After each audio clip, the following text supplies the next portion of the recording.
So, kahapon ko pa ito pinaplan i-video, pero for some reason, dahil sobrang busy din kahapon, hindi ko ma-film.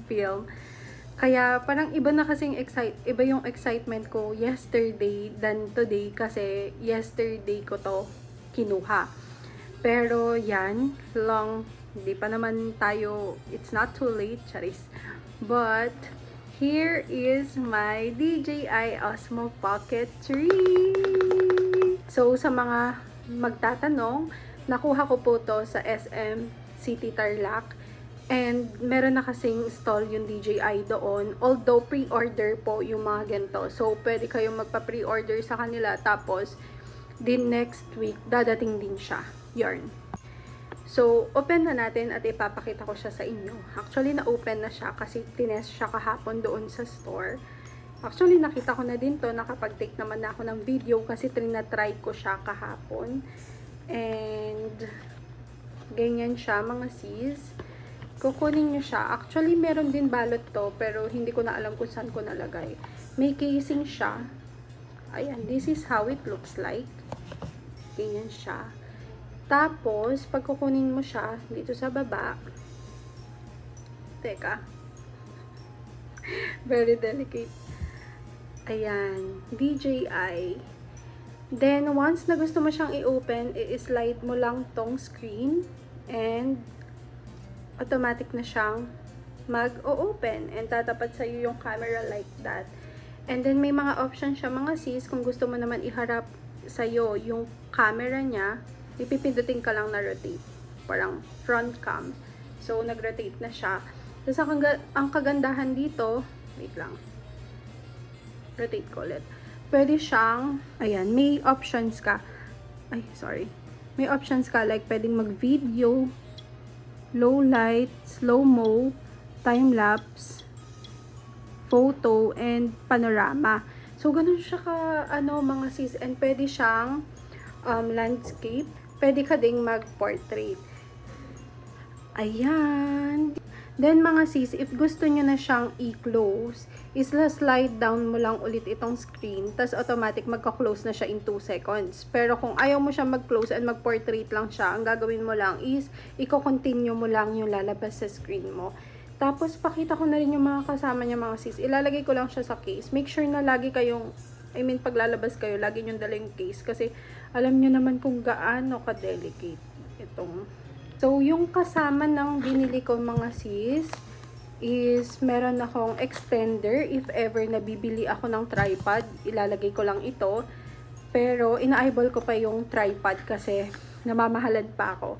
Tapos, meron na rin siyang kasamang charger. Wait lang, hindi ko makuha. So, yung charger nito mga sis is Type-C din sila. Type-C. Tapos, C2C. Ayan, ganyan. May kasama siyang charger. Alam niyo, sobrang happy na nakuha ko to. Kasi nga, tulad ng sabi ko, sobrang tagal ko na talaga siyang ina-eyeball. And sobrang tagal ko siyang pinag-isipan na bilhin.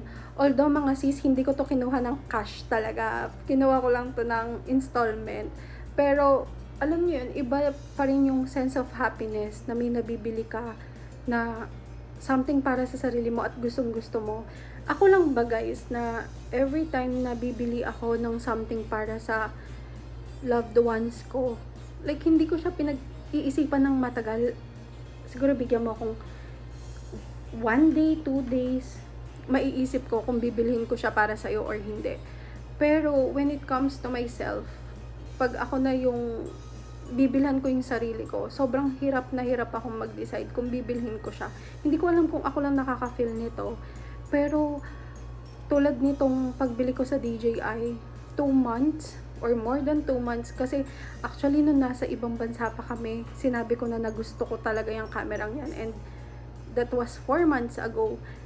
Kaya, nung time na nabili ko siya, which is kahapon, iba talaga yung saya ko. And, I'll try to insert. Yun, nagawa ko talagang video yesterday nung kinuha ko siya.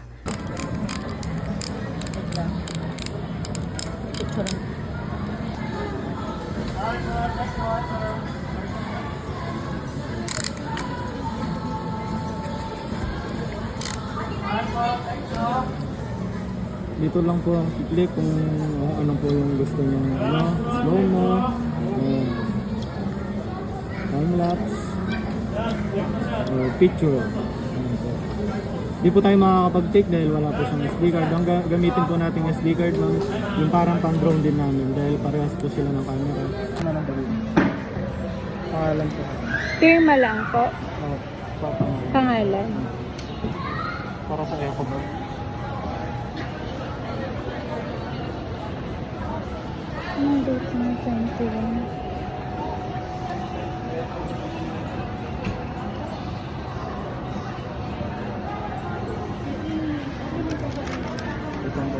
Sige po.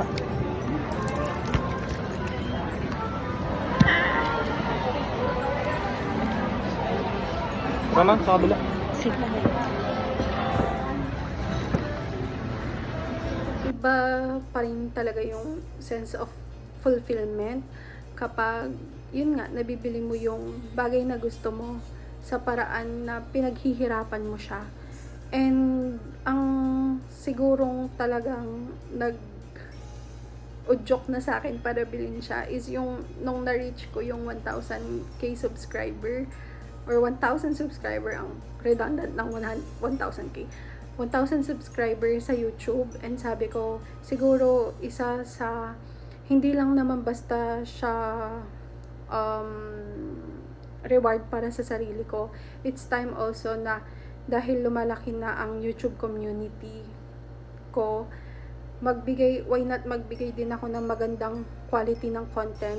And by doing that, one is you need to have a good camera. Kaya feeling ko in time yung ginastos ko dito is ma-ROI din natin siya. Doon ako naglo-look forward, hindi sa gumastos ako ngayon. Doon ako naglo-look forward kung ano ba, kikita ba tayo dito? Which is feeling ko, kikita naman. And I hope guys, samahan nyo ko na if you are not yet subscribed to my channel, please subscribe kasi you know, I'm very dedicated. Charis, nag-work ka girl, nag-apply ka. Yun, very, talagang gusto ko na talaga yung pagtitake ng videos since then. Kaya, sobrang happy ko dito sa gantong klaseng purchase. And, yun lang. Wala na akong masabi. So, ito ang itsura niya pag gamit natin yung DJI. And, meron siyang face detection which is very very good dahil magalaw akong mag-video like